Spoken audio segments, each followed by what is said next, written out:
Axé, estamos começando mais um episódio do Atabaque Podcast. Hoje estamos aqui com o querido Pai Luiz, uma honra receber Pai Luiz, que é fundador e presidente da ETAL, professor de Educação Física, pai de santo e muito macumbeiro, tem história demais para contar para nós aqui. Pai Luiz, gratidão, seja muito bem-vindo, estou feliz demais de te receber. Eu que agradeço, mãe, por estar aqui nessa oportunidade da gente poder dialogar sobre a nossa cultura e a nossa ancestralidade. Muito bom mesmo te receber. Então começa contando aí a sua história para nós, como que você começou na Umbanda? Então, com 12 para 13 anos de idade, minha família toda ela já é da Umbanda, né? Minha tia, minha avó, e aí o primeiro terreiro que eu entrei foi para tocar atabaque. Então comecei tocando atabaque e sempre sentindo aquela energia, sentindo aquela vibração e querendo mais. Sempre fui uma pessoa muito curiosa. E aí a minha tia ela tem um quartinho e aí ela sempre fazia os atendimentos na Semana Santa, nessas datas mais importantes do ano que a gente sabe, né? Sim. E aí sempre falava com a minha mãe assim, se ela ia atender, se ela ia chamar alguém, a gente ia poder ficar atento lá. E aí essa começa a minha trajetória nesse terreiro. E aí de 13 anos, mais ou menos assim, eu fui para um outro terreiro, foi quando eu comecei a desenvolver. E aí comecei a minha trajetória dentro do Omolocô, desenvolvi, e aí comecei a passar muito mal pelas entidades, né, para aquele processo novo de não conhecer. Você começou com 13 anos já a Isso, desenvolver? 12 para 13 anos de idade, eu já estava desenvolvido e recebendo as entidades. Como que foi? Nesse novo terreiro isso já aconteceu? Já, eu cheguei nesse terreiro, foi de uns amigos que eu crescia com eles na rua, e a avó deles era mãe de santo. Então eu desenvolvi lá, cheguei, era muito novo, minha mãe morria de medo, porque as sessões acabavam às 10, 10h30, né? E eu sempre fui uma pessoa que não saía de casa, ficava em casa. Então, assim, foi um processo muito bacana, né? Inclusive, naquela época, as giras eram naquele horário de verão, a nossa mãe de santo colocava 1 hora antes para poder dar tempo da gente poder se organizar e também não ficar muito tarde, né? Porque eram muitos jovens. E aí eu comecei meu processo de envolvimento, né? A primeira entidade que eu recebi foi Exu. Nossa! E a última entidade que fechou o meu ciclo foi o Preto Velho, que foi o que mais demorou a receber. Que interessante, com 12, 13 anos, né? E aí eu achei que já não tinha Preto Velho, tinha tudo, não tinha nada. Não tem Preto Velho e tudo. E aí teve um dia que eu lembro que eu sempre fazia meus banhos antes de ir pro terreiro. E nesse dia eu fui jogar bola, e aí tomei meu banho e falei, eu vou lá pra gira, mas já recebi tudo, então não vai ter nada para receber, o Preto Velho não quer descer, tudo, já aceitei, já me conformei. E aí nesse dia, o Preto Velho desceu tudo, deu um coro, já deu um nome, já falou que ele seria aí esse mentor do começo até o final da minha caminhada. Que legal. E disso para virar pai de santo, como é que foi? Então, foi uma trajetória assim, muito rápida, sabe? Nesse meio tempo eu desenvolvi, e eu tinha um irmão que ele era iniciado no candomblé. Ele era de Oxóssi com Iemanjá, e aí eu comecei dentro de casa a ter um quartinho para poder colocar meus santos, colocar lá a minha ritualística toda. E logo, eu não sei ao certo, até hoje essa memória ela não é presente para mim, que meu irmão faleceu. E logo quando meu irmão faleceu, eu lembro que eu fui num senhor jogar búzios e ele falou comigo assim, a sua trajetória espiritual como um pai de santo começa agora. Aí eu falei com ele, mas começa como? Eu acabei de desenvolver. Ele falou, seu irmão foi embora, mas ele deixou esse legado para você. Você tinha quantos anos nessa época? Foi muito rápido, acho que não me engano, 14 anos, assim. E aí, logo quando ele faleceu, passou mais ou menos assim 1 ano, eu sei que aonde era um quartinho virou um terreiro. Muito rápido, as coisas aconteceram muito rápido, aí eu saí desse terreiro, comecei a ir nesse terreiro porque eu iniciei tocando atabaque e conheci um pai de santo lá que também ajudava tocando atabaque. Foi quando eu conversei com ele, né? Isso já um pouco mais para frente, mas antes disso eu já tocava umbanda mesmo. Foi quando eu iniciei no Omolocô. E aí foi, se não me engano, em 2017 para 18. Mas então até 2014 até 2018 eu fiquei com o terreiro aberto. Quando eu acordei, porque eu fiquei mais de um ano. Chegava da escola, tinha consultas o dia todo, até a noite. No terreiro. Isso, particulares. Acordava, tomava banho e dormia. Levantava, ia para a escola, voltava ao terreiro, tomava banho e dormia. Então essa memória, eu não tenho essa memória. Foi sabe? um transe, Foi, de transe. Então eu não tenho assim essa memória fixa, sabe? Todo mundo me pergunta, quantos anos seu irmão faleceu? Eu não tenho. Assim, eu tenho que perguntar à minha mãe mesmo, porque ela que sabe ao certo. E aí quando eu fui ver, o terreiro já estava com vários filhos de santo, eu já estava falando, assim, olhava para as pessoas, não, o seu santo é tal, tal, tal. Aí depois falava, pai, você falou isso. Eu não falei nada com você, não. Eu fico assim, uma pessoa, Patrícia, eu falei. Aqui você falou, o que eu falei? Me lembra. Aí já falei, ó, grava aí. Mas aqui, que coisa mais interessante. Não é comum a gente ver isso, né? Um menino, um adolescente, ter consultas particulares todos os dias. As pessoas procurando pela sua presença, a sua mediunidade ali já com você numa... Né? E uma coisa que aconteceu muito rápida, né? Esse terreiro mesmo que eu desenvolvi, minha mãe conta que ela sentia muitas dores quando ia, né? Na hora do parto, e aí ela foi lá, a Preta Velha falou que o parto dela estava amarrado e que eu quase iria morrer. Então a Preta Velha fez uma puxada e que eu voltei a mexer na barriga dela. Então, assim, quando eu vim com esse chamado, a minha família toda assustou, né? Por mais que minha tia e minha avó já eram da religião, elas assustaram, né? Por ser uma pessoa nova, sem essa experiência, essa maturidade, a né? gente sabe hoje a responsabilidade que claro, né? que o espiritual assim, das entidades, ele traz sem dúvida, né? Mas aquela maturidade em questão de idade ainda não tinha. Com certeza. E é isso que é o curioso. Porque você não tinha nem essa experiência de vida para estar aconselhando. Não. Aí a gente vê ali total a espiritualidade agindo. Dominou literalmente essa adolescência minha. Que interessante. E aí o terreiro veio nisso. Agora você falou que é Umbanda Omoloku. Explica aqui para o pessoal o que significa isso. Então, o que acontece? Hoje, a gente tem várias nomenclaturas que as pessoas utilizam, né? Umbanda Omoloku, Umbanda Traçado, Umbanda Omblé. Na verdade, não é Umbanda Omoloku, é Omoloku. Porque o que acontece? A Umbanda ela tem suas ritualísticas próprias, como o Omoloku também tem, como o Candomblé também tem. Mas as pessoas assimilam como Umbanda Omoloku, porque dentro do Omoloku ele traz essa raiz de trabalhar com as entidades, com o preto velho, com o caboclo, com o marinheiro. Então ele dá essa liberdade, né? E aí as pessoas associam. Isso, elas associam a ser a Umbanda Omoloku.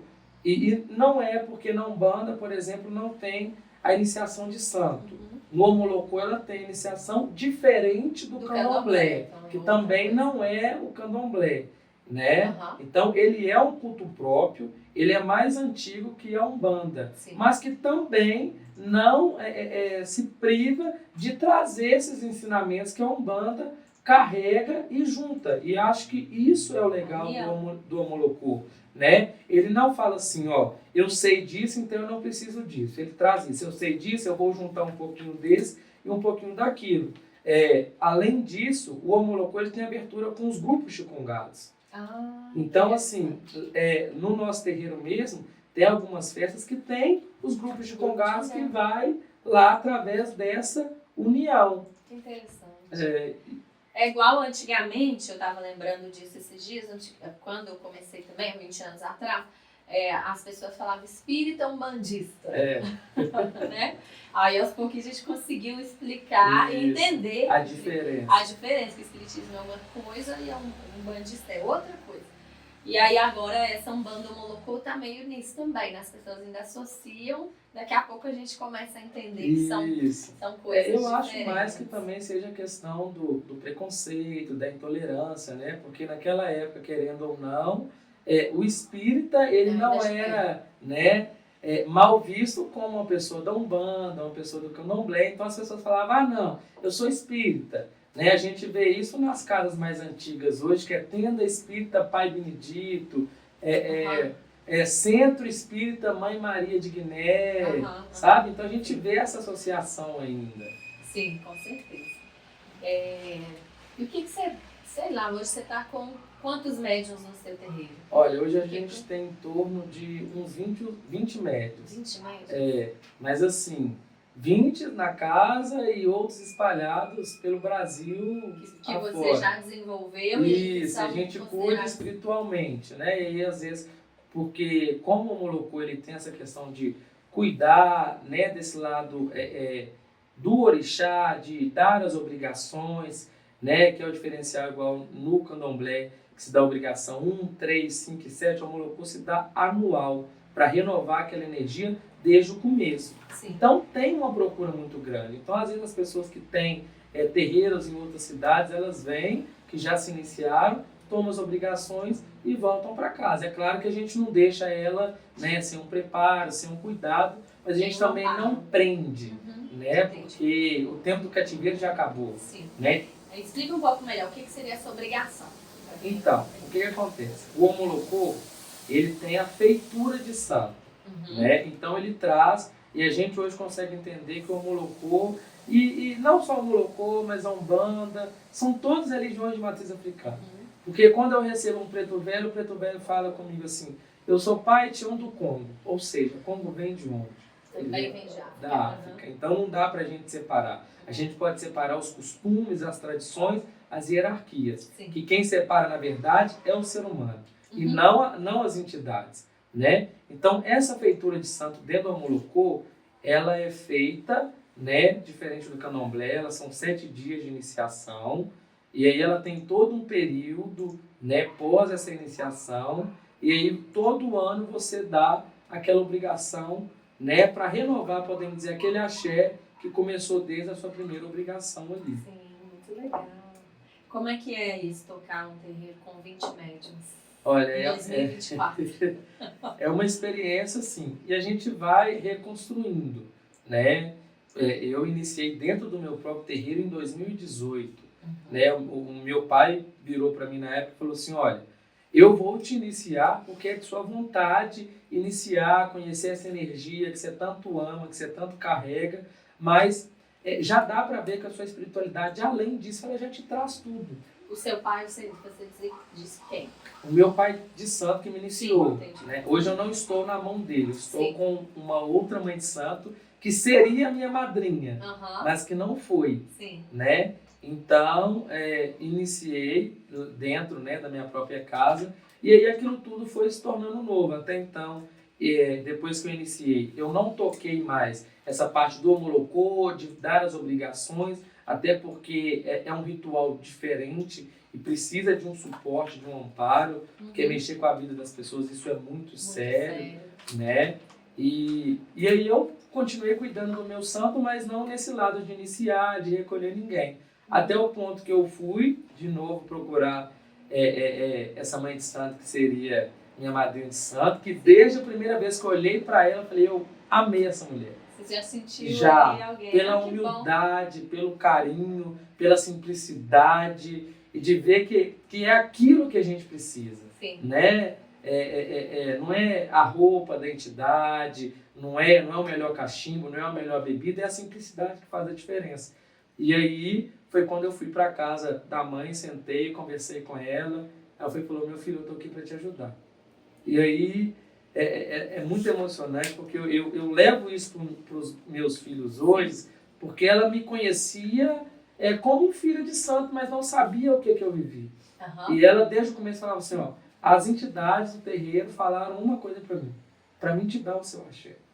E eu não quero, e eu tô aqui para te ajudar. Então, desde o momento que eu fui para casa de mãe, que eu dei minha obrigação com ela, assim, as coisas fluíram de uma forma extraordinária. E dentro daquilo que a gente prega, da simplicidade, da humildade e da união, amor, né? E do amor, com certeza. A Umbanda, ela tem esse acolhimento. E todas as religiões de matriz africanas, porque tem esse pensamento de tribo, né? A tribo Sim. tem que estar bem, todo mundo tem que estar bem para que Sim. fique bem, não é? Comunidade. Não é individual. Agora, é legal você falar isso, que você teve o seu pai de santo, que te deu essa permissão, e aí depois você teve essa mãe de santo, que também te deu essa permissão. Ela falou, você não vai ser meu filho, vai vir aqui uma vez por semana trabalhar. Eu vou te dar a sua permissão, você vai seguir. Isso. Porque hoje mesmo, no meu caso, eu não tenho mais. Minha mãe de santo, ela já faleceu. A gente fica meio órfã, né? Como uma pessoa na liderança, você fica meio órfã. Quem vai olhar pra mim aqui? Quem vai cuidar? Quem vai dar o suporte, o amparo? Quem que vai dar o amparo? E aí eu fico nessa busca. Eu fico na minha busca, porque eu sei que eu preciso que alguém cuide de mim para que eu consiga fazer aquilo ali. E aí eu vou buscando das formas que eu consigo hoje em dia e tentando buscar isso, de ver que pessoa quem que tá com energia bacana, onde que eu posso confiar. Qual que é a raiz que ela traz. Não só de mãe de santo, mas em relação a terapias, em relação ao tratamento, a buscar realmente cuidar. É importante a gente falar isso para as pessoas que estão na liderança de terreiro, porque muitos acham que não precisam dessa busca. Com certeza. A gente vê aí outros amigos, outros irmãos de Umbanda, que esquecem desse cuidado. Eu acho que não precisa. Tá ali, não, aqui a entidade já cuida. Já faz, acho que faz 100% e na verdade não é assim. A gente precisa ter alguém. Né? A gente precisa de uma ajuda para que a gente consiga ajudar. E aí, eu como sempre fui uma pessoa sempre certinha com as minhas coisas, a mãe falou, pode ir. Mas eu falei com ela assim, ó, a senhora vai continuar cuidando, mas ela tocava dia de quarta, agora toca dia de segunda. Então, todas as segunda-feiras que eu consigo, eu tô lá no terreiro dela. Sim. Não deixo de ir, assim, por mais que eu tenha o meu, sabe? E aí a gente mas tem ali você vai numa outra função, né? Você não tem aquela responsabilidade de estar abrindo o trabalho. Não, eu tô ali como filho. É o que eu falo com ela, ó. Na casa da senhora, eu posso ter 7, 14, 30 anos de santo. Eu sempre vou ser filho. Isso. Sempre vou ser filho. Estou aqui para ajudar, no que a senhora for precisar de mim, na ajuda, eu estou aqui para ajudar a senhora. Isso sabe? é muito bom. Então, e a gente tem esse elo muitas vezes, vamos supor, quando tem uma festa lá em casa, ela também vai fazer, eu falo, mãe, qual que é o dia que a senhora vai tocar? Tá, então eu vou tocar um outro dia, porque os meninos de casa, eles já falam assim, pai, que dia que a avó vai tocar? Então vai tocar tal dia, então nós vamos para lá. E a maior alegria deles é quando ela chega lá em casa numa festa. Aí eles ficam alegres e tudo, porque tem essa questão, né? E eu acho que isso que se perdeu, dessa união. Antigamente, quando um ia tocar na casa, ligava para o outro, vou tocar dia 15, tá? Então você toca dia 20. Juntava todo mundo em prol daquele toque, sem saber quem era a entidade, como vinha, como era. E esse é o diferencial. É tão importante isso, você ter... Eu já passei por isso, não de combinar dia, mas igual a nossa casa é quinta-feira já há 14 anos, que é o dia da nossa reunião de Umbanda. E às vezes a pessoa precisa de uma ajuda num outro dia, e aí eu falo, vai na casa de tal pessoa que hoje tem sessão lá. E aí a gente tá cuidando do mesmo povo, né? Com certeza. Junto ali, e às vezes... ali, dando suporte. A mãe Nélia mesmo, que já até veio aqui, né? A gente liga, Nélia, tô mandando aí uma pessoa, tá precisando de ajuda, ela vai aí hoje pedir pra te procurar. Então vai, né? Confia aí. Do mesmo jeito, né? As pessoas mandam lá em casa. Porque a gente não pode segurar, realmente pensar em tudo. E às vezes aquele dia que a pessoa tá mais precisada, a gente às vezes não consegue dar esse suporte. Não é um dia que você vai estar ali. É bom ter essa união, faz diferença. Com certeza. E aí a gente tenta fazer essa união. De juntar mesmo, sabe? E a gente faz as festas, fala com ela fala comigo. Então hoje, assim, quem dera eu, né, assim, ter tido muito mais tempo de estar com essa pessoa maravilhosa, esse ser humano. Eu falo que se chegar no pontinho do dedo da unha dela, eu já estou satisfeito, porque a inspiração que ela traz, não só como mãe de santo, mas como ser humano, de lição de vida, lição de vencedora, de batalhadora, é maravilhoso. Que bom, né? Quando a gente estava no início, eu passei por isso também. Eu ia muito na casa da Nélia, ainda dava, e ia num outro lugar também, que não era Umbanda, mas era uma escola iniciática. E esse exercício, isso que você falou aí, é muito importante. Posso ter 30 anos de terreiro, mas no seu terreiro eu sou o filho e eu vou obedecer. Com certeza. Né? Isso é um exercício tão bom para nós, Porque aí você chega lá e você já trabalha o ego. Você não é dono de nada, Com você certeza. que manda, não é do seu jeito, as pessoas não estão ali para te obedecer, para ficar te reverenciando, né? E com aquela visão. Você ter esse momento de, não, aí nessa casa aqui eu vou assistir, e mesmo que seja assistir uma reunião, não, aqui não é o meu terreiro, eu vou só assistir, tomar meu passe, respeitar o horário da fila, respeitar o lugar que eu vou sentar, respeitar as regras da casa, me cuidar e vou embora. Aí já diminui o ego, já trabalha isso, internamente. Não é? Internamente você já tá ali e não vai. Você não é rei do negócio, porque infelizmente a gente tem algumas pessoas que acham que tem algum poder. Porque estão à frente de um trabalho ali, que na verdade eu falo que eu sou funcionária também. Com certeza. E acho que é isso, né? Nós estamos aqui para poder servir as pessoas, né? Tanto com o nosso corpo mediúnico, tanto com a espiritualidade. Nós estamos aqui para servir. E se a gente deixa o ego subir, acaba que aquilo que a gente predispõe a fazer já não é tão eficiente quando a gente estava com aquela humildade.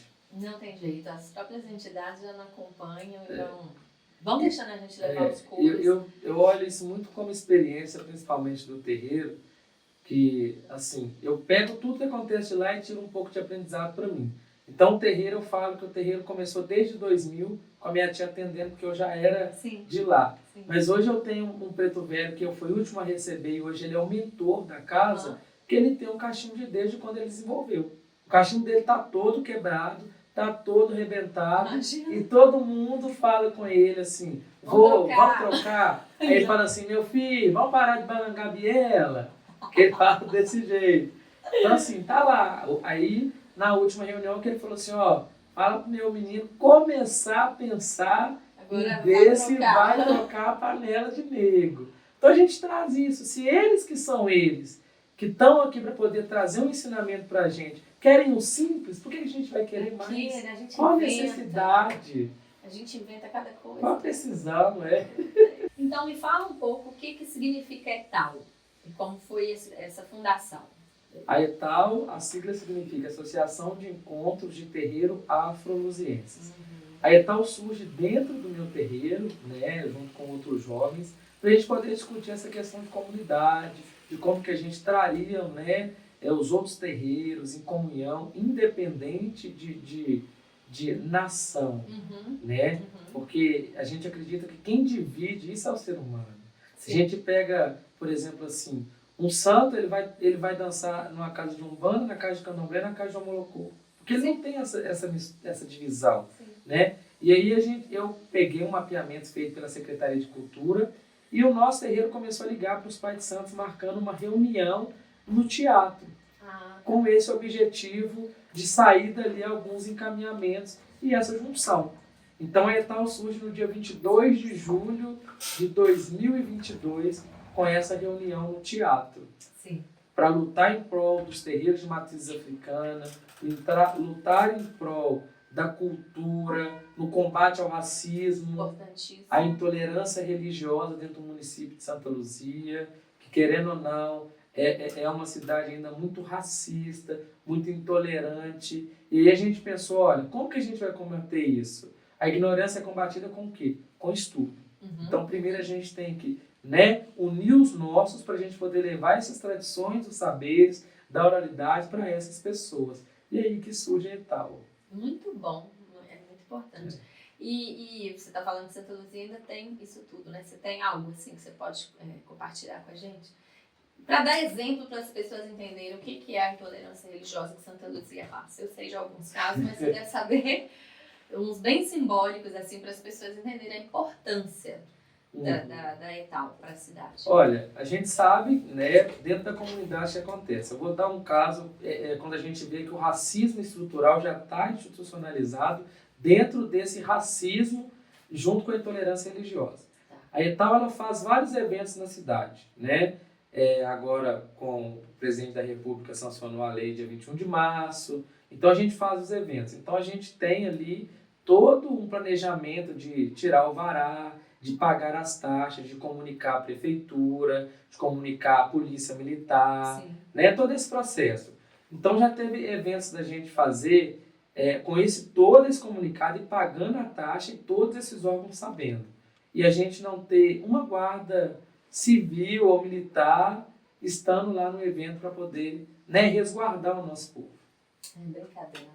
A gente já chegou no evento que a gente pedia para ligar o ponto de luz e o próprio cara do bar abriu a tampa assim e ligou para a gente, porque senão a gente não teria evento. Esse descaso de nem preocupar. Nem preocupar. E não é só uma, todos os eventos que acontecem, a gente tem um descaso desse. E aí a gente fala, não é racismo? Não, é um racismo, é uma intolerância, Sim. é uma forma de nos calar. Sim. Só que a gente é resistência e a gente já conhece, então a gente vai colocar esse evento na rua, porque a gente sabe a potência que é. Né? A gente já dialoga com os nossos. Nós precisamos sair da bolha e dialogar com aqueles que não têm esse conhecimento e estão ali para poder, né, usufruir desse dicionário mesmo que é a religião de matriz africana. Sim. Que tipo de evento vocês costumam fazer? Olha, a gente fez uma carreata e caminhada contra a intolerância religiosa, com tria elétrica saindo do portal São Benedito até a Capela Senhor do Bonfim. Sim. Fizemos também uma caminhada, né, da Capela Senhor do Bonfim até a Igreja Matriz. E isso dialogando e conversando com o padre, né, vendo se não iria atrapalhar a igreja, a missa, né, porque a gente entende que nós, líderes religiosos, nós não podemos ficar um longe do outro. Nós precisamos dar as mãos aqui para que as pessoas que estão, né, caminhando com a gente também dão as mãos lá embaixo. Então não tem por que a gente fazer um evento com cara virada para o outro. Não. Isso é fora de cogitação. Não é uma briga, né? Não é para brigar. E é para todo mundo estar em união,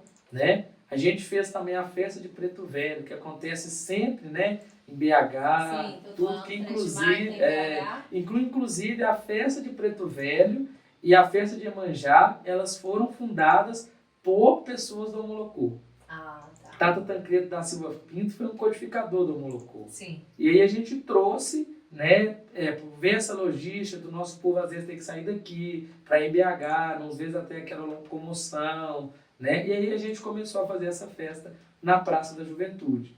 Então esse ano foi o segundo ano que a gente fez a festa, né, dos Pretos Velhos, com a guarda de congado, Muito legal. com toda essa cultura, né, que a nossa cidade traz pra gente. E os médiuns do seu terreiro, eles sempre estão envolvidos? Pelo que você me contou, uma vez que os médiuns são bem jovens. São. Como que é ter médiuns jovens? Então, é uma experiência nova. Nós estamos em outra era, né? Tem muita internet, tem muita influencer macumbeiro por aí. Deve dar umas confusõezinhas aí. Dá. A gente bate muito nessa tecla, né? Como, assim, eu estou inserido em vários meios, né? Aí tal, essas festas, acaba que a minha casa também ela fica inserida, querendo ou não, para dar esse suporte, né? Então, lá em casa a gente faz um calendário de acordo com os eventos da ETAL, de acordo com os eventos da casa, com os eventos fora, né? E dialogar hoje com a juventude, a gente busca um outro meio de dialogar, sabe? Porque elas já vêm para o terreiro praticamente preparados. Eles já têm acesso à informação. Já têm acesso à informação, quase falando que já é um pai ou uma mãe de santo. E aqui, mas é um acesso à informação muitas vezes pelo TikTok, pelo Instagram, né? Estudando pelo Reels. Pela internet mesmo, aí chega e fala assim, pai, eu sou filho de Xangô e Yansan. Eu falo, você olhou com quem? Ah, não, eu olhei no Google. Eu falei, então, vou te falar com você uma coisa aqui. Quem olhou o meu santo foi minha mãe. Então a gente não pode perder essa raiz. Sim. Você pode ali olhar e ver, né, ali na rede social, o que você quiser. Mas você não pode sair daquela virtude, aquela raiz que é onde você está. Que é uma tradição. Né? E eu falo para eles, vocês não vão achar muita coisa mesmo da religião de matriz africana, seja do Homolocô, da Umbanda, do Candomblé, na internet. Porque ela é toda vivida dentro da oralidade. E você não tem um caderno para poder explicar. O caderno são as entidades e a nossa vivência. Então, você quer aprender? Seja vivente e presente dentro do terreiro. Isso mesmo. Eu falo também uma coisa que desde o início eu nunca fiz. Eu comecei com 17 anos também. E eu nunca tive aquela curiosidade de procurar a história da entidade na internet. Mas nesse período todo eu vi pessoas fazendo isso, pessoas que nós trabalhamos juntos na Agida, e eu falava, gente, mas como que? Por que as pessoas fazem isso? Pra quê? Que perda de tempo. Mãe Maria Cambinga, vê lá se a história que tá lá na internet vai ser bem aquela da nitidade. Só porque ela deu esse nome, né? E aí eu vejo que, às vezes, esse estudar pela internet atrapalha nisso, né? Até olhar o santo pela internet mesmo. E a gente fazendo uma linguagem também, a gente vê até a questão também da incorporação. Se a gente pegar assim, há 20 anos atrás, a incorporação era aquela incorporação bruta, né? Que a entidade chegava, jogava um médico para um lado, jogava um médico para o outro. E agora a incorporação está leve, né? Daquele espírito chegar ali, a pessoa às vezes nem balançar muito. Então, assim, teve essa mudança também, que a gente tem que, né, nós como zeladores, entender essa mudança e ver até qual ponto que a gente, né, interfira para poder ver e falar, não, realmente aqui é uma entidade e realmente aqui não é uma entidade, é uma coisa que você está trazendo da sua cabeça. São duas coisas distintas, bem né? Polêmica. Então, assim, teve essa mudança drástica, assim, sabe? Sim. E eu lembro que antigamente as pessoas levavam cada tombo, né? Quando estava descorporando. Não era? Era pesado para chegar. Às vezes embora jogava o médium longe. Principalmente quando o preto velho. Quando o preto velho ia embora, eu falei, nossa, eu não quero trabalhar mais que minha coluna tá doendo. Doía muito, tinha muita minha perna não tô dando conta mais. E hoje a gente vê que tá mais leve. Né? E aí a gente vê, mas mais leve em qual sentido? Que essa própria questão espiritual, né? Ela podemos dizer que deu uma evoluída para, né, juntar ali o corpo mediúnico com aquela espiritualidade, ou o próprio médium já começa a preparar antes ali, né, esse preparo fora do terreiro, para chegar e fazer com que aquilo seja mais leve do jeito que ele queira. Né? Muito polêmico isso aí, é muita coisa pra gente discutir. Mas você citou aqui, já voltando num outro assunto, mas que não sai, como esse é um episódio em homenagem à Umbanda, né, o 15 de novembro, que é um dia simbólico, a gente tem essa polêmica também, né? De Umbanda de Zélio, Umbanda não é de Zélio, Umbanda é antes de Zélio. E você citando Tata Tancredo, né, que veio antes, a gente pode também esclarecer isso aqui. Porque hoje é um dia dessa celebração, né, simbólica. O que você acha, falando de Omolocô e Umbanda? Você é da Umbanda antes de Zélio ou Umbanda veio com Zélio? Eu sou da Umbanda traga por Tata Tancredo. Essa Umbanda raiz, essa Umbanda que precisa ter fundamento, é preciso se preparar. Aquela Umbanda de quando a pessoa falava assim, eu quero entrar para o seu terreiro, então você quer entrar 3 meses na assistência, vindo de branco, todas as sessões sem faltar. Se você faltar uma, você vai voltar de novo. Sem faltar, principalmente. Porque quando você fala que é assistência, a pessoa já não quer. Já não quer. Ela já fala assim, aqui não é meu lugar, vou procurar outro. Eu acredito naquela Umbanda que a entidade chegou e falou, eu sou Exu fulano de tal. Você é fulano de tal, toma aqui a pema, você vai riscar seu ponto. Você vai trazer seu ponto riscado, você vai trazer seu ponto contato, trazer sua chave. Isso. Essa Umbanda que a gente ainda pratica dentro lá de casa. Sabe? E aí a gente tem assim também, de trazer essa Umbanda, a gente não costuma, né, deixar várias entidades com o mesmo nome para não trazer atrito entre os médios. É mesmo? Porque isso traz muito atrito, né? Então eu falo com os meninos, você vai olhar no TikTok, se baixar um tranca-rua aqui, já tem da Mãe de Santo. Porque aí eu quero ver quem mais tempo que tem para poder entrar. Vai ficar difícil, porque o povo quer tranca-rua e E aí como é que vai fazer? Mas aí lá em casa a gente não deixa, a gente chama para o ponto. Né? Então tem um momento de desenvolvimento. É claro que se a entidade estiver firme, forte, falar o porquê, o motivo, a gente não tem porquê também de não deixar. Né? A gente aqui não é o dono da verdade. Entidade né? É entidade. Sem dúvida. Mas a gente preza para os meninos, olha, sai desse mundo da internet e tem vários Exus hoje que a gente desconhece, né? Por exemplo, um Exu Cambeta, que a gente não escuta falar mais, 7 encruzilhadas. O meu Exu mesmo, ele chama Exu Carangola. Carangola. Então ninguém nunca ouviu falar desse Exu, né? Não, a gente tem muito... Tranca-rua e Tiriri. É os mais práticos, né? Sim, e Maria Padilha. E Maria Mulambo. Eu falo que tá rolando, acho que uma franquia já. Maria Paty. Literalmente, Mas é verdade, Então, né? eu acredito nessa Umbanda, essa Umbanda raiz, essa Umbanda que a entidade vem, ela traz a sua história, ela traz o porquê de estar com aquele médium, né? E aí é aquilo, aquela entidade já chega no primeiro dia e já traz a sua história toda.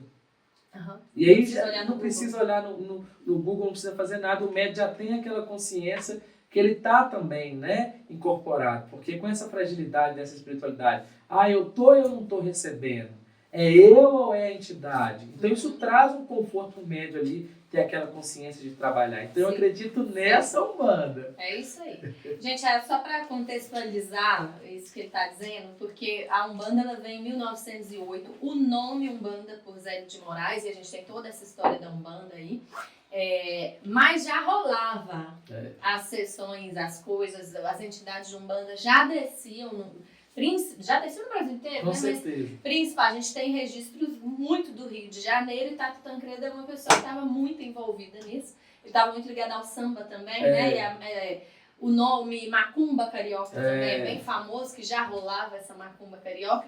E então já acontecia isso tudo. Então, mas quando o Zélio de Moraes vem trazendo e traz esse nome, fica parecendo que começou ali. Mas começou o nome Umbanda.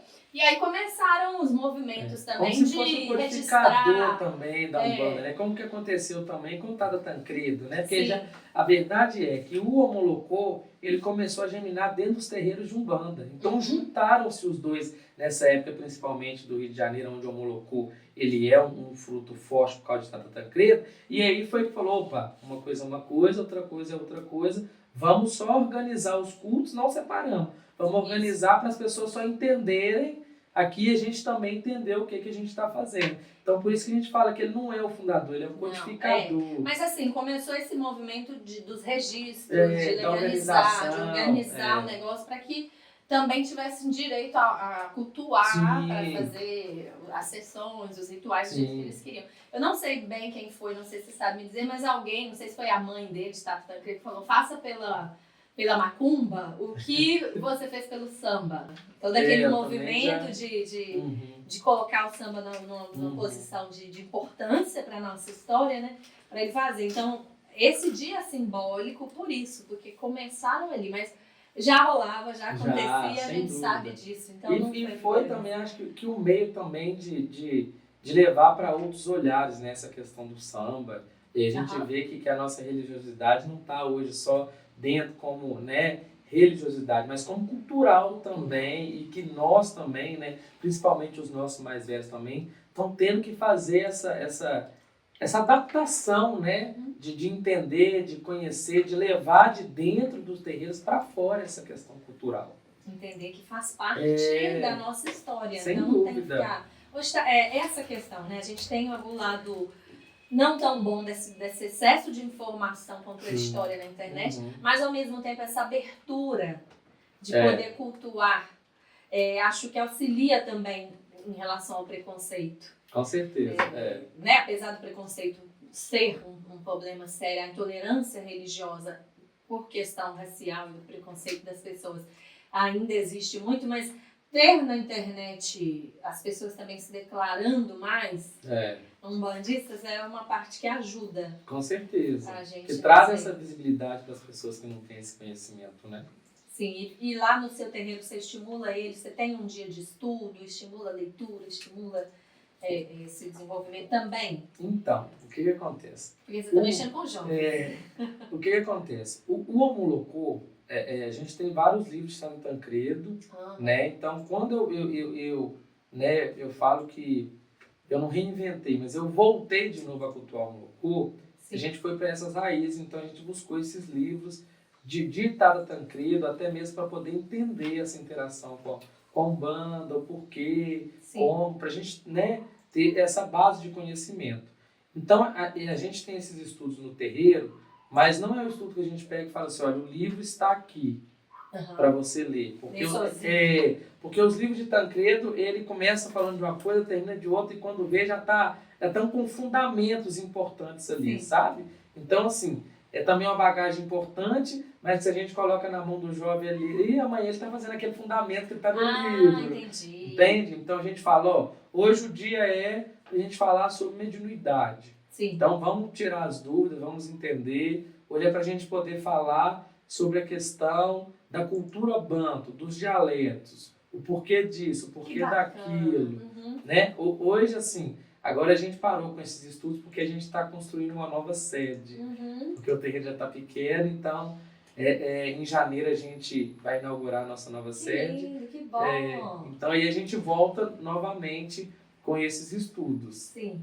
Mas é bem importante. Né? Sem dúvida. Parte. O que você sente deles, assim? Eles são obedientes? Eu não posso reclamar dos seus médios. Não, mas o que você sente vendo, assim? Oh, porque eles são a Umbanda de hoje, né? Eles são sem dúvida. A religião de hoje, assim. O que eu vejo é uma procura muito constante. E assim, e aí às vezes a informação que a gente leva nunca tá bom. Eles sempre querem mais. Mas só que a gente, à frente, se a gente não começa a podar no bom sentido de falar, hoje é igual uma escola, hoje você vai aprender até aqui, amanhã você vai aprender até ali. Eles vão captando essas informações e aí acaba que não dá tempo para poder digerir. É como tomar café, almoçar, jantar no mesmo dia, na mesma hora. Sim, é impossível, né? Então a gente vai passando isso, mas a procura ela é muito grande, sabe? A gente fala, gente, vamos com calma. Primeiro vamos entender isso aqui, coloca dentro do seu subconsciente, né, para você entender e depois a gente passa para frente.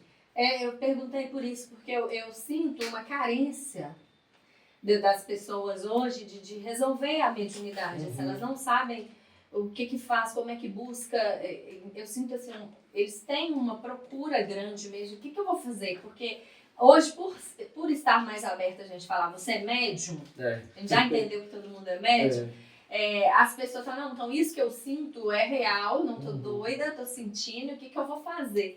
Então eles chegam muito carentes, assim, as pessoas chegam no nosso terreiro, assim, com uma carência muito grande para desenvolver, para cuidar, para saber o que está acontecendo. É por isso que eu perguntei o que você acha assim, deles lá, porque tem essa questão aí também. Eu tenho, assim, médium mesmo, que começou no terreiro também com 13 para 14 anos de idade. Lá e a gente chegou, conversamos com a mãe, falamos, se autoriza. E aí foi só colocar a menina na gira, ela recebeu todas as entidades. E equilibrou. Assim, gente, tem alguma coisa aí. Aí quando foi ver, a avó era mãe de santo e tudo. E que hoje é uma pessoa que equilibrou e agradece a gente por ter aberto as portas. Né? Tem mediunidades que não tem jeito. Eu não aconselho começar muito novo, a gente sabe, né? Porque é muito óbvio para nós que passamos Com certeza. Mas tem casos que a gente vê que não tem como ficar sem. Não tem. E vejo também que assim, isso acontece hoje mesmo por essa questão também dessa procura e tudo, mas que não era igual de antigamente, que era um caso ou outro, mas que você realmente via essa questão de precisão. Hoje eu já vejo mais pela questão da pessoa aprofundar demais, forçar demais, e aí chega, acaba que tá ali no auge, não tem outra escapatória. De tanto que para forçar trabalhar. Para trazer aquela energia. Também assim, né? O que é o forçado? Pelo menos no meu ver, o que eu vejo? A pessoa vai pro centro, ela já vai de branco, depois ela já vai de saia, depois ela já vai com as guias, depois ela já vai de turbante, e ela vai... Já vai colocando o pão para poder receber. Em casa ela já vai pôr no ponto, ela monta o altar dela que fica negócio. Sem orientação nenhuma. E aí quando você vai, tem como. Já tá tudo Tem isso mesmo. Literalmente. Verdade. Essa busca, né? Essa coisa deixa as pessoas assim, meio doidas. Me fala aqui, para quem não tem terreiros, jovens que estão assistindo, que estão nessa busca pela internet, que ainda estão nessa carência, ainda não encontraram um pai ou uma mãe de santo para representar ali a iniciação, o que você recomenda? Eu vou recomendar o que o Preto Velho recomenda às pessoas, e aí eu passo o que ele passa pra gente. Que a pessoa, ela precisa sentir dentro daquele terreiro a casa dela. Né? Ela precisa se sentir bem acolhida, ela precisa se sentir pertencente àquele lugar. Mas que também não possa ir só uma vez e, eu me apaixonei. Não, você pode ir, você vê os lados positivos e os lados negativos que todo terreiro tem. Isso é normal de acontecer, mas que você se sinta pertencente àquilo. Eu acho que o diferencial é isso, não entrar só por essa questão de precisão, mas por você se pertencer àquele lugar que te chamou a atenção. Verdade. Importantíssimo isso. Ele sempre traz isso para as pessoas. E essa questão, né, pelas iniciações aí, né? Encontrou um terreiro, mas iniciar. Iniciar que você fala dentro do santo. Sim. O que você acha disso? O que acontece? A gente tem, né, essa questão das iniciações, né, e aí varia de casa para casa, mas o que eu entendo hoje, que vejo que é uma coisa que não dá para nós, zeladores, aceitarmos, é um exemplo. A pessoa se inicia, por exemplo, dentro do Omolocô, ou dentro de uma nação de candomblé, seja aqui, Angola, Nagô, né, e ela está com 1, 2 anos de santo e abre um terreiro para tocar umbanda. Nós temos que deixar claro que ela iniciou dentro de uma nação do candomblé. Ela não iniciou na umbanda. Como também um pai ou uma mãe de umbanda, quando vá para o candomblé, ele vai ter que começar tudo do zero. Que não faz sentido nenhum ser da umbanda. Né? Mas isso é uma coisa que está recorrendo muito e me assusta, porque as pessoas, elas são iniciadas, e como que você está fazendo? Não, estou tocando umbanda, mas você iniciou, né, dentro, porque a umbanda ela tem uma preparação muito forte, né? Não, estou tocando umbanda, mas peraí, umbanda não é só entidade, não é só preto velho, não é só caboclo, não é só herê. Tem a ritualística ali que você precisa ser feito, né? Então eu acho isso que está acontecendo uma coisa muito grande, uma mistura, né? Uma mistura de pertencer. Uma coisa é você iniciar dentro de uma nação, outra coisa é você pertencer a uma cultura e querer fazer dela como se fosse sua. Uma outra coisa, né? Você está inventando já um outro culto que não existe. Não tem um fundamento, né? Não tem uma base. Aí a gente chega nesses terreiros que fala que é umbanda, mas você vê um rito totalmente diferente do que é umbanda. E a pessoa nem te dizer se ela foi na umbanda ou no candomblé, porque tá misturada ali. Ela não sabe nem o que ela toca dentro da própria casa dela. Né? Por causa dessa mistura mesmo. Muito sério isso. O seu terreiro, ele fica onde? O meu terreiro fica lá no Palmital, na Avenida Yolanda Teixeira da Costa, número 1301. E como que faz para ir nas giras? As giras lá são aos sábados, às 4 horas da tarde. Aberto mesmo? Aberto ao público. Todo mundo está convidado, né? Já deixando aqui também, entre dia 25 ao dia 26, nós vamos estar inaugurando a nossa nova sede lá. Em janeiro. Em janeiro. Que maravilha. Já estão todos convidados também. Maravilha, muito bom saber. Na internet, como que a gente encontra? No meu Instagram é Luiz Rezende e do terreiro é Terreiro Pai Tião. Pai Tião, que é o mentor da casa nossa. Você tem alguma mensagem que você queira deixar no final das pessoas? Se pudesse dar uma mensagem para todo mundo axé. Vou deixar a mensagem que eu passei por ela logo quando recebi o Preto Velho. Eu estava passando por um problema muito sério na minha vida, queria largar tudo. E aí eu tirei as imagens do terreiro e falei que ia doar. Fui para minha casa, que a minha casa é junta, sentei no sofá, levantei, minha cabeça rodou, o Preto Velho me pegou, foi lá pro banquinho dele e falou com a minha mãe assim, fala pro meu filho que desde quando ele abriu o terreiro, ele me deu o terreiro para me cuidar. Então o terreiro não é dele, é meu. Eu só fecho no dia que eu achar que devo, no dia que ele não estiver mais nessa terra. E a mensagem que a gente deixa é, por mais que você esteja, né, já passou por vários terreiros, teve vários problemas, vários desafios, não perca a sua fé. A fé é que levanta a gente, a nossa fé é o alicerce diário para a gente poder caminhar. Porque quem tem fé tem tudo. Quem não tem fé tem tudo, mas não tem nada. É verdade. Você teve um trabalhão danado, tirar as imagens tudo? Tive que colocar tudo. Eu não, minha mãe e meu pai colocou tudo de novo. E tá lá até hoje. O terreiro chama Pai Tião e aí se falar alguma coisa.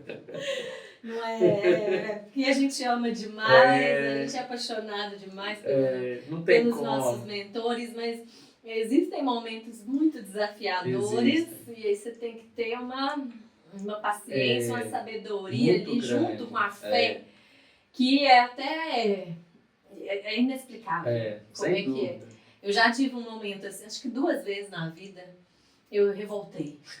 Falei que eu não acender vela nenhuma. Xinguei, porque não é normal fazer isso, né? Mas é porque eu já vi algumas mães de santo, eu conheço, eu já vi brigando, xingando entidade, assim e tal, né? Mas eu não é normal fazer isso. Uhum. Mas uma vez que eu fiz isso, 2 vezes que eu me lembro. Xinguei, não vou mais acender nada, não tem vela, não vou mexer, ninguém ganha nada, não tem Exu ganhando bebida, não vou pôr nada pra ninguém. Vocês vão ficar tudo aí sem nada. Tô brava mesmo, não tá me ajudando na situação, né? Aquela coisa. Daí isso mostra também o nosso lado de ser humano. Aí né? greve. Não durou nem 24 horas. Já tava lá acendendo a vela de Mas fazer o louco. quê, né? Vamos lá, vamos cuidar desse negócio aqui. Não dá pra fazer, Tem não. jeito, Mas assim, às vezes a gente precisa é. desses momentos, e essa sua mensagem é muito importante, essa mensagem final. Sim.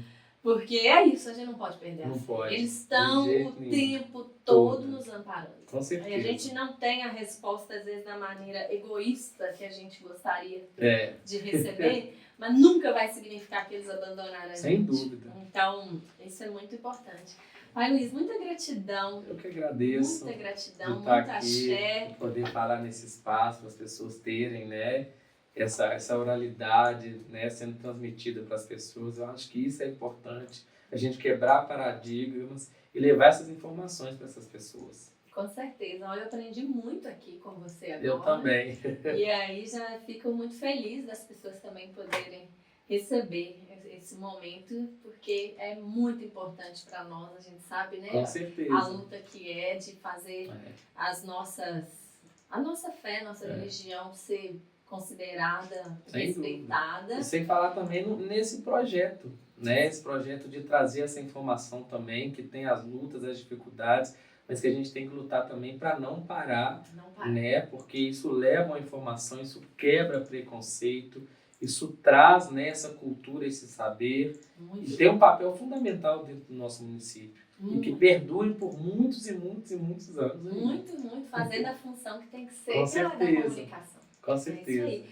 A ETAL é importantíssima, gente. Eu até, assim, já convido mesmo as pessoas a participarem quando tiver algum evento, porque, assim como teve essa marcha para Exu em São Paulo, eu acho que a gente tem que ter coisas assim para as pessoas verem a nossa cara na rua. Com pra certeza. ver a nossa cara de macumbeiro na rua, que a gente tem cara, que a gente não tá fazendo culto escondido, no quartinho lá da sua tia que começou, que muita gente começa no quartinho. Com certeza. No terreiro mesmo, quintal, na garagem. E eles verem a gente na rua, passando, se firmando como um bandista, como macumbeiros em si. Sendo respeitados. Merecemos e queremos o nosso respeito. É importante a gente cada vez mais se unir, igual vários exemplos que você deu, para que a Umbanda cresça aí para todos nós. Né? Sem dúvida. Muito bom mesmo. Eu que agradeço. A todos que assistiram, gratidão. Convido vocês a se inscreverem no nosso canal, compartilharem, curtirem e comentarem o que vocês acharam desse episódio também. Axé! Axé.